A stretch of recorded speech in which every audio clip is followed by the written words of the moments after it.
Hong Kong has signed a deal to buy 15 million COVID-19 vaccine doses from two front-runner companies and will receive the first shots beginning next month. Chief Executive Carrie Lam shared this at a press conference earlier this afternoon. She also outlined new COVID-19 measures for travellers expected to return to Hong Kong for Christmas. Let's get the latest on the ground with our Hong Kong correspondent Claire Huang. Claire, what's the latest you're hearing about Hong Kong vaccination plans? So the earliest Hong Kong can get vaccines will be early next month. That will be from Sinovac, Chinese manufacturer. And then sometime in Q1, first quarter that is, will be Pfizer and Biotech. And then in Q2, we're expecting doses from AstraZeneca's vaccine that's developed with Oxford University. So the idea here is to vaccinate those who are most vulnerable, such as the elderly, especially those with chronic diseases. So those in nursing homes, care homes, and then children and then after that by age groups. Also, in the briefing earlier today, the government said it has identified 36 hotels for quarantine. So anybody who's coming back to Hong Kong will have to serve quarantine no longer at home, but in the hotels that are designated. You've got about 12,100 rooms. It's a 14-day stay for those returning to Hong Kong, and this starts from December 22nd.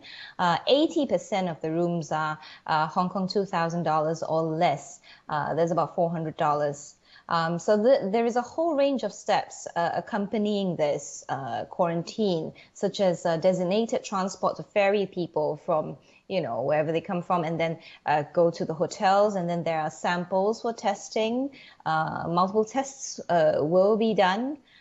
So Secretary for Health Sophia Chan gave an update earlier on the situation, saying that a lot of people infected are housewives, students, all districts are affected, age group getting younger, and so far 75% of the public hospital beds are filled. So the burden on the public healthcare system cannot be ignored. I see. Well, when we last spoke about a week ago, Claire, people were still going about their daily routines. But are you seeing that more people are staying indoors, especially at night, now that stricter measures have kicked in?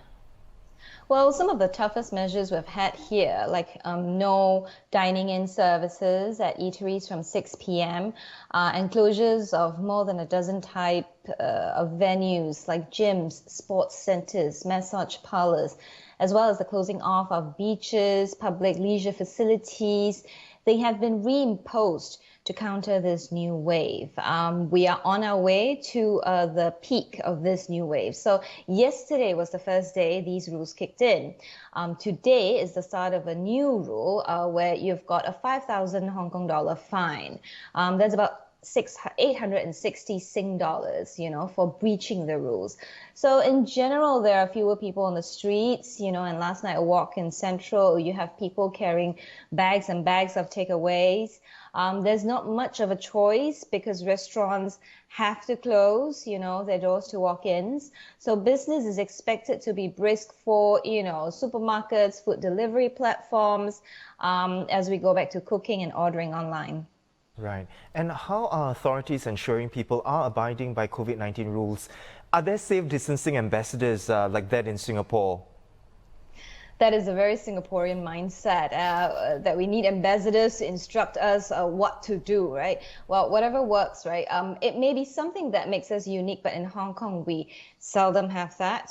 We have the occasional mall security or staff who will tell you to wear your mask, while you're trying to take a sip of your drink. But mostly we have cops, police officers who have been patrolling and stationed at various places, right, to look at the crowd, to observe. They will do spot checks on the F&B outlets. I have heard of them, going in Central doing their spot checks, and when they get there, they close everything, they cordon it off if they know they can see, right, the number of people in that small eatery, and everybody gets a fine. and the business gets a fine. So, now you also have the government with more powers. It can seal off a premise that has outbreaks to prevent people from moving around and spreading the virus, and it can order mandatory tests. So powers have been beefed up. Right. Well, those are some important things to note of, I guess, when Singaporeans, eventually make their way to Hong Kong, if and when the travel bubble resumes. So thank you so much for the updates, Claire. We've been speaking to Claire Huang, Hong Kong correspondent for the Straits Times.